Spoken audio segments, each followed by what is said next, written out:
పిల్లలు తెలుగు మాట్లాడేలా తల్లిదండ్రులు కూడా బాధ్యత తీసుకోవాలని శాసనసభాపతి అయ్యన్న పాత్రుడు కోరారు. 3వ ప్రపంచ తెలుగు మహాసభల్లో పాల్గొన్న ఆయన తెలుగు భాష, సంస్కృతి, సంప్రదాయాలను పరిరక్షణకు అందరూ పాటుపడాలని పిలుపునిచ్చారు. రాష్ట్రంలో ప్రాచీన కళలు కాపాడేందుకు ప్రభుత్వం చొరవ తీసుకోవాలని విజ్ఞప్తి చేశారు. ప్రాచీన కళలు ఉన్నాయి సార్. మన రాష్ట్రంలో చాలా గ్రామాల్లో సంక్రాంతి కానీ, శ్రీరామనవమి కానీ, ఉగాది కానీ చేయడు లేని మానేశారు సార్. నేను అబ్జర్వ్ చేస్తున్నాను సార్.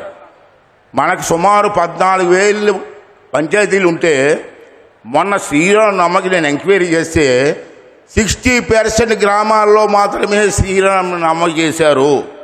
దయించి మీ అందరినీ కోరుకున్నాను సార్. మన ప్రభుత్వం కూడా ఒక డైరెక్షన్ ఇచ్చి మన పండుగలు కాపాడమని చెప్తాను సార్. రెండోది సార్, పద్య నాటకాలు ఉన్నాయి సార్. దాంట్లో రామాంజనేయ యుద్ధం, సత్యహరిశ్చంద్ర నాటకం, శ్రీకృష్ణ రాయబారం.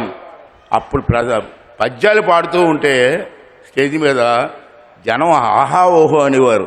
ఈవేళ ఎక్కడ కనపడలేదు సార్. దాన్ని మళ్ళీ మీరు జీవం పోయవలసిన అవసరం ఉంది.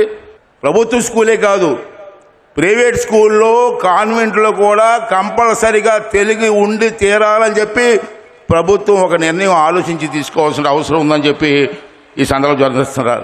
ప్రతి స్కూల్లో కూడా క్రీడలు, యోగా, ఎన్సీసీ, అదేవిధంగా రెడ్ క్రాస్ అనే సంస్థలు ఉన్నాయి.